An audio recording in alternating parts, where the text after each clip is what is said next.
राजेश्वरी रणधीर नाईक यांची राष्ट्रवादी जिल्हा परिषद गटनेतेपदी निवड.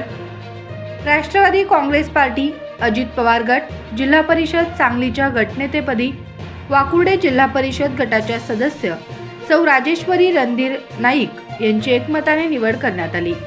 तर पक्षप्रतोदपदी एरंडोली जिल्हा परिषद सदस्य सौ स्नेहल उमेश मोरे आणि उपनेतेपदी करगणी जिल्हा परिषद सदस्य विनायक मारुती मासाळ यांची निवड करण्यात आली.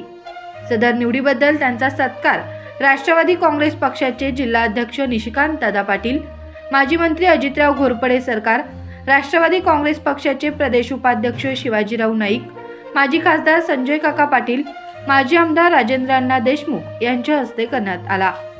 यावेळी रणधीर नाईक, तमनगोंडा रवी पाटील, देशिंग जिल्हा परिषद सदस्य सुजाता पाटील, जाडर बोबलाद जिल्हा परिषद सदस्य सावित्री पाटील, मनेराजुरी जिल्हा परिषद सदस्य शशिकांत जमदाडे, करगणी जिल्हा परिषद सदस्य विनायक मासाळ यांच्यासह जिल्ह्यातील प्रमुख राष्ट्रवादी काँग्रेस पक्षाचे पदाधिकारी उपस्थित होते. नवनिर्वाचित जिल्हा परिषद सदस्यांची आज या ठिकाणी बैठक होती. जिल्ह्याचे आमचे ज्येष्ठ नेते पक्षाचे घोरपडे सरकार आणि नाईक साहेबांच्या उपस्थितीमध्ये, त्याचबरोबर राजेंद्र अण्णा देशमुख, संजय काका, युवा मोर्चाचे अनिल पाटील या सगळ्यांच्या उपस्थितीमध्ये आज बैठक पार पडली. त्याच्यामध्ये राष्ट्रवादी काँग्रेस पार्टीच्या वतीनं आज गट स्थापन करण्यात आला आणि गटनेते म्हणून राजेश्वरी रणधीर नाईक यांची त्या ठिकाणी निवड करण्यात आलेली आहे. त्याचबरोबर आमच्या मोरेताई यांची या ठिकाणी पक्षप्रधान म्हणून निवड करण्यात आलेली आहे आणि विनायकजी मासाळ यांची उपनेते म्हणून निवड करण्यात आलेली आहे.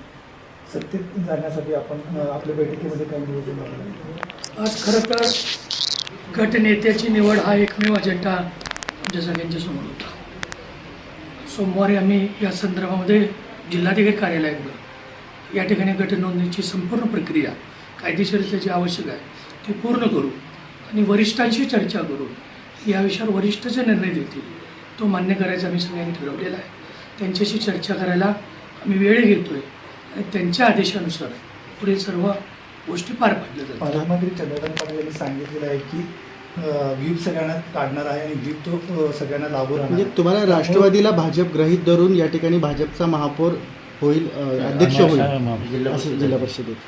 ज्या दिवशी निकाल लागला त्याच्या दुसऱ्या दिवशी आमच्या पक्षाच्या वतीनं भूमिका मांडताना मी असे संजय काका असतील, नाईकसाहेब असतील, घोरपडे साहेब असतील किंवा राजेंद्र अण्णा असतील, या सगळ्यांनी एकमेव गोष्ट त्या ठिकाणी मागितलेली आहे. 1.25 वर्ष त्या ठिकाणी जिल्हा परिषदचं अध्यक्षपद आमच्या राष्ट्रवादी काँग्रेस पार्टीच्या नवनिर्वाचित सदस्यांच्यापैकी एकाला मिळावं अशी अपेक्षा आमच्या सगळ्यांची आहे. कारण दादांचं आकस्मित जाणं त्यांना एक आदरांजली, श्रद्धांजली या जिल्ह्याच्या वतीनं होईल ही भावना आमच्या कार्यकर्त्यांची आहे. त्यामुळं राष्ट्रवादी काँग्रेस पार्टीचा जो सन्मान ठेवला जाईल आणि आम्ही जे या ठिकाणी 1.25 वर्षाचं अध्यक्षपद मागितलेलं आहे त्याची पूर्तता जे करतील त्यांच्या समवेत पक्षश्रेष्ठीची चर्चा करून अंतिम निर्णय होईल. महाविकास आघाडीने जर का आपल्याला सांगितलं की अध्यक्षपद आपलं 1.5 वर्ष तर आपण जायला तयार असणार? अजून आमचे कुठल्याच पदाधिकारी महाविकास आघाडीची चर्चा झालेली नाही. चर्चा न होता या विषयावर व्यक्त होणं थोडंसं फार घाईच होईल असं मला वाटतं. नाही, पण सतेज पाटलांनी पण सांगितले आणि महाविकास आघाडीचे नेते जयंत पाटलांनी सुद्धा सांगितले की सत्ता ही महाविकास आघाडीचीच जिल्हा परिषदेमध्ये येणार. जयंत पाटील साहेबांनी काय व्यक्त केलं ते काही मी ऐकलेलं नाही. त्यांनी जो आपल्या सगळ्यांच्या समोर सांगितलं असेल ते त्यांच्या पद्धतीनं काम करतील. राष्ट्रवादी काँग्रेस पार्टी एक वेगळा पक्ष आहे. त्या पक्षाचे अध्यक्ष आणि उपमुख्यमंत्री या राष्ट्रीय अध्यक्षा सुनेत्रा वहिनी यांचा निर्णय मला अंतिम असेल. ओके.